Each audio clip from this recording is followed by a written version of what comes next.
Most of those lumbering trucks are on their way to the gas tanks of America. 1 million barrels a day are now coming out of the oil sands, and oil production is expected to triple within a decade. It won't replace Middle Eastern oil, but at that point, it will be the single largest source of foreign oil for the United States, even bigger than Saudi Arabia, which sends 1.5 million barrels a day to America.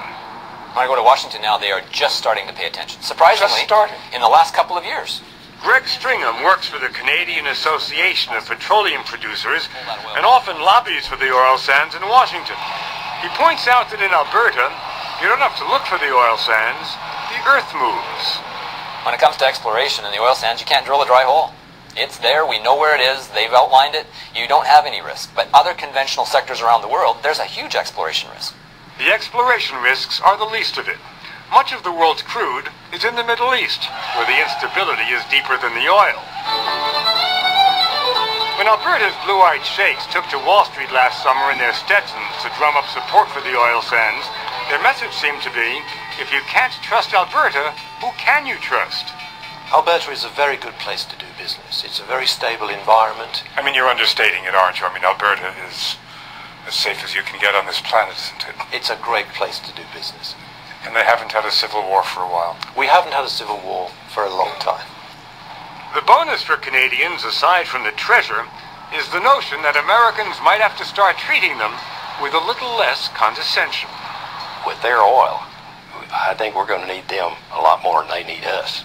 We may appear in Canada to be a mouse compared to the elephant down south in terms of diplomacy or politics, but in terms of resources, we are mighty equals.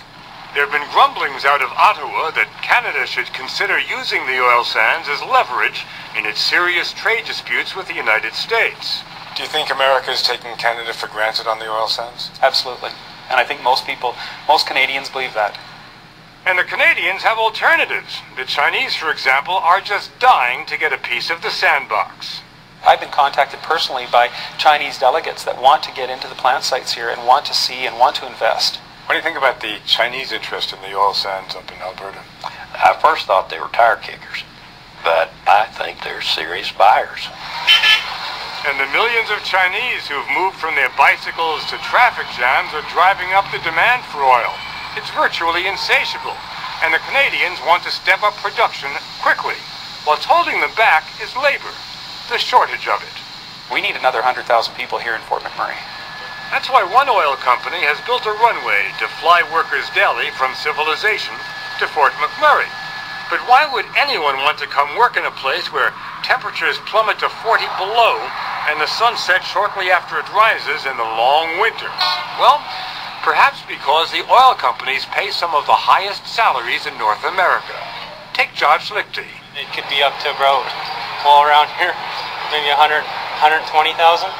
So it's pretty good. So you're going to be making 120 grand by the time you're 22, huh? Yeah, it's